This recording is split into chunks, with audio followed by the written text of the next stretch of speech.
여러분 안녕하세요. 시사 리포트입니다. 수요일에 정치 논평 한번 바로 시작을 해보도록 하겠습니다. 자리 지킨 친명, 조정식, 비명계, 공천 걱정, 방탄이 문제다. 민주당 이재명 대표가 어제 당직 개편을 단행했습니다. 정책위 의장과 전략위원장 등 당 주요 요직에 비명계나 중립적인 인사들을 앉혔습니다. 다만 관심이 쏠렸던 사무총장 그대로 유임을 시켰죠. 이재명 대표와 보조를 맞춰온 당내 인사들 통합과 탕평 인사다 높게 평가를 했습니다. 김두관 더불어민주당 의원, 사무총장이 공천 실무에 깊이 개입하는 것은 사실이지만 민주연구원장이나 전략기획위원장 이런 분들의 역할도 매우 크다. 어떻게 보면 이재명 대표 입장에서는 마누라 빼고 다 바꾼 것 같은 그런 결심을 한 것이다.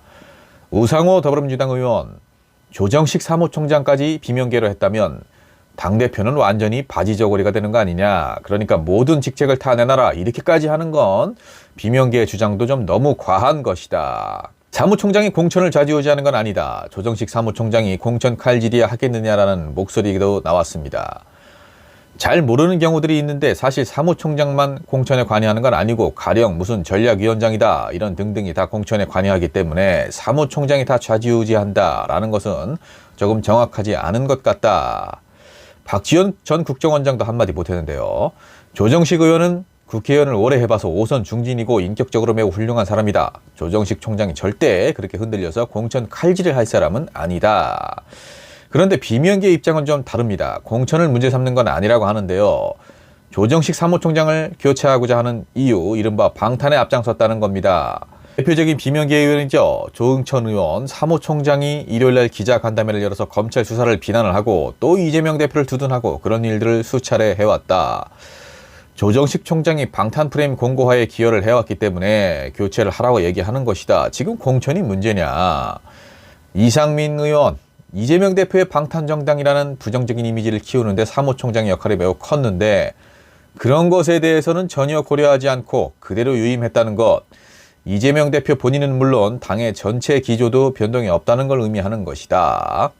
조응천 의원 계속해서 목소리를 올렸습니다. 그동안의 방탄 이미지를 고착화하는 데 기여한 임명직, 지명직 전원이 물러나라. 그리고 새로 교체된 당직자들이 그동안 더 지어진 방탄 이미지를 완전히 벗겨내고 사법 리스크와 당을 분리시켜라. 조정식 사무총장뿐만 아니라 지명직 최고위원인 서은숙 부산시당 위원장의 교체도 언급을 하기도 했습니다. 방탄 이미지 구축에 누구보다 앞장을 섰다는 것인데요. 비명계의 인사 반발, 친명계에서는 큰 의미를 두지 않고 있는 모습인데 즉 큰 목소리는 아니고 우려할 만한 목소리는 아니다라는 것인데 여러분의 생각은 어떠신가요? 이 정도 했으면 된 거 아니냐, 더 어떻게 해주냐, 혹은 아니다, 완전히 다 모든 자리를 비명계로 채워야 한다. 비명계의 입장이 글쎄요, 좀 당원들이 봤을 때는, 그리고 제가 봤을 때도 합리적이지 않다고 보여집니다. 이보다 더 얼마나 요구를 하는 건지 좀 의아한데요. 자, 다음 소식 전해드려 보겠습니다. 외교부 일본 왜곡 교과서에 깊은 유감을 표했습니다. 대통령실은 말을 아끼고 있는데요. 정부 항의의 뜻으로 주한 일본 대사관의 총괄 공사를 초치했습니다. 좀 좋지 않은 이유로 불러들이는 걸 초치라고 하죠. 깊은 유감을 표명하고 사죄와 반성의 정신을 실천하라고 촉구하기도 했죠. 그러나 대통령실 아주 좀 난처한 상황이 됐습니다. 조현동 외교부 1차관, 구마가이 나오키 주한 일본 대사관 총괄 공사를 외교부로 초치를 했고 일본 정부가 왜곡된 역사 교과서를 검정 통과시킨 것에 대해서 항의를 하기 위해서인데요. 성명을 통해서 외교부 이런 얘기를 했습니다. 지난 수십 년 동안 이어져 온 무리한 주장을 그대로 답습한 초등학교 교과서를 검정 통과시킨 데 대해서 깊은 유감을 표명한다. 강제동원에 대해서도 한마디 했습니다. 강제성을 희석하는 방향으로 변경된 것에 강한 유감이라면서 과거사 관련 사죄와 반성의 정신을 진정성 있게 실천해 나가길 촉구한다라고 강조했고요. 독도에 관련돼서도 한마디 했죠. 일본의 어떠한 주장도 수용할 수 없다라고 밝혔습니다. 외교부는 그래도 정상이죠. 진즉 정상이었죠. 외교부는. 특히나 윤석열 대통령이 강제동원 관련해서 제3자 해법을 내놓을 때도 끝까지 반대를 했던 것이 외교부인 것으로 밝혀졌습니다. 교육부도 성명을 냈습니다. 교과서 내용 즉각 시정하라. 역사 왜곡과 영토주권 침해의 부당성을 바로잡기 위해서 앞으로 대국민 역사 교육과 독도 교육을 강화할 것이라고 밝혔습니다. 그런데 대통령실은 난감하죠. 관계 부처가 대응할 것이라면서 공식 입장을 내지 않고 있습니다. 상황을 지켜보고 필요하다면 입장을 내겠다라고만 이야기하고 있는데 이보다 더 얼마나 상황을 지켜볼 것입니까? 일본에서 이렇게 아나무인으로 나오고 있는데, 적반하장으로 나오고 있는데 대통령실 강력하게 입장을 표명을 해야죠. 다른 것에는 다 끼어들면서 왜 일본 문제에는 유독 입을 다물고 있는 것입니까? 다음 소식입니다. 미국, 북한 전술핵 공개, 대화 불변, 즉각 대응 전투 태세 강경하게 나오고 있습니다. 미국 정부 외교를 통해서 한반도 비핵화를 이루겠다는 정책 방향에는 변화가 없다는 입장을 밝혔죠. 또 북한이 도발할 경우에는 즉각 대응할 수 있도록 상시 전투 태세를 갖추겠다고 강조했습니다. hun커비 백악관 국가안보회의 전략소통조정관 한반도의 비핵화를 위해서 외교적 방법을 찾고 북한 정권과 조건 없는 대화를 하려는 바람은 달라지지 않았다고 밝혔습니다. 로이드 오스틴 미국 국방부 장관은 미 상원 청문회에 출석을 해서 북한이 도발할 경우에 한반도와 그 주변의 미군이 fight tonight, 즉 상시 전투 태세를 할 준비가 되어 있도록 계속 확실히 하겠다고 밝혔는데요. 북한은 전술핵 탄두로 추정되는 무기를 전격 공개를 했죠. 전술핵이라는 것은 이제 핵탄두를 작고 가볍게 만드는 것인데 그만큼 방사포, 단거리 미사일, 다양한 무기에 실을 수 있어서 다양한 무기에 실어서 발사를 할 수 있기 때문에 더 위협적인 것이다 라고 하는데 북한이 전술핵 탄두를 공개한 것은 이번이 처음이라고 합니다.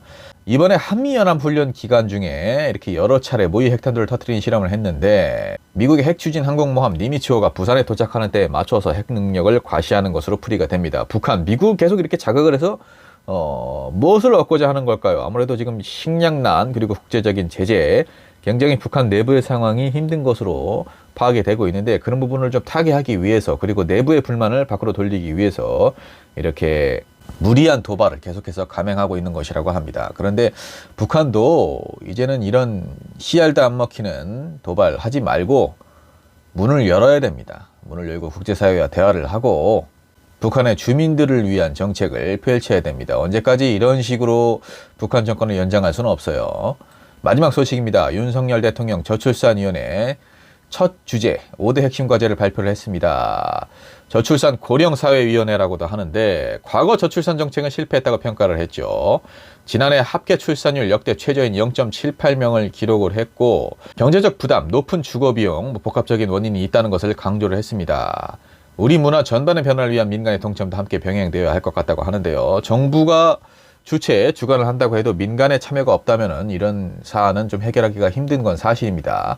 돌봄과 교육의 질을 높이고 주거공간 지원, 일과 육아를 병행할 수 있는 여건을 만드는 5가지 핵심 과제도 정했습니다. 구체적으로 살펴보면은 부모급여 내년까지 월 70에서 100만 원으로 1세 아동 35만 원에서 50만 원으로 이렇게 늘리기로 한 거죠. 연령별로 따라 다릅니다. 0세 아동인 경우에 이제 월 70에서 100만 원인 거죠. 그리고 5년간 신혼부부에게 총 43만 호 주택을 공급하겠다고 밝혔습니다. 생후 24개월 미만 아동의 경우 병원 입원 진료비의 본인 부담률 5%에서 0%로 줄이기로 했다고 하는데 글쎄요, 대부분 기존에 시행됐던 정책들을 조금 변경했거나 아니면 강화하거나 이런 수준인 건데 뭘 이렇게 획기적인 것이 있는 것 마냥 프레임을 짜고 전 정부를 비판을 하는지 모르겠습니다. 어찌됐든 이것으로 해결이 될 거라고 생각하지 않는데 그래도 이런 시도 자체는 높이 평가는 못하겠지만 그래도 꾸준히 시행이 되고 계속해서 발전해 나간다면 저출생 고령화에 이바지할 수 있지 않을까 하면서 오늘 정치 논평 마쳐봅니다. 시사 리포트 정치 논평 잘 보셨나요? 여러분 유익하셨다면 구독 부탁드립니다.